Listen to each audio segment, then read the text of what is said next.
شروع اللہ کے نام سے جو بڑا مہربان نہایت رحم کرنے والا ہے۔ السلام علیکم ناظرین۔ حضرت ابراہیم اور نمرود۔ زید بن اسلم نے بیان کیا کہ نمرود کے پاس کھانے پینے کا بہت بڑا سامان تھا اور لوگ اس سے روزی لینے کے لیے اس کے پاس جاتے تھے۔ حضرت ابراہیم علیہ السلام ان لوگوں میں سے تھے جو ان کے پاس گئے اور ان کے اور نمرود کے درمیان وہ مشہور بحث ہوئی جسے اللہ تعالیٰ نے قرآن میں فرمایا، بھلا تم نے اس شخص کو نہیں دیکھا جو اس غرور کے سبب سے کہ خدا نے اس کو سلطنت بخشی تھی، ابراہیم سے پروردگار کے بارے میں جھگڑنے لگا۔ جب ابراہیم نے کہا میرا پروردگار تو وہ ہے جو جلاتا اور مارتا ہے، وہ بولا کہ جلا اور مار تو میں بھی سکتا ہوں۔ ابراہیم نے کہا کہ خدا تو سورج کو مشرق سے نکالتا ہے، آپ اسے مغرب سے نکال دیجئے۔ یہ سن کر کافر حیران رہ گیا اور خدا بے انصافوں کو ہدایت نہیں دیا کرتا۔ نمرود نے ابراہیم علیہ السلام کو کھانے کو نہیں دیا اور جب وہ اپنے گھر والوں کے پاس واپس آئے تو ایک ریت کے ٹیلے پر گئے اور اپنے گھر والوں کو مشغول کرنے کے ارادے سے 2 بوریاں مٹی سے بھریں۔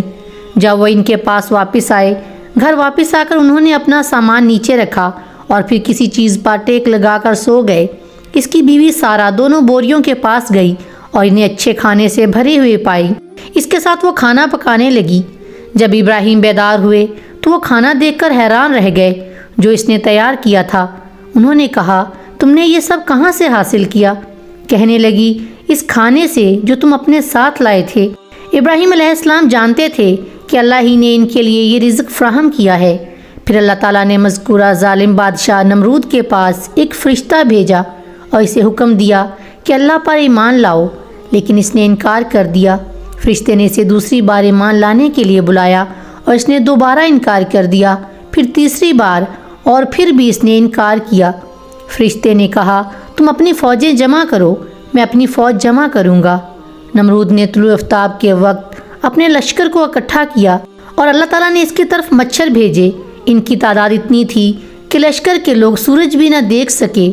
پھر اللہ نے مچھروں کو ان پر اقتدار دے دیا، انہوں نے ان کا گوشت کھایا اور خون پیا، انہیں بوسیدہ ہڈیوں کی طرح چھوڑ دیا۔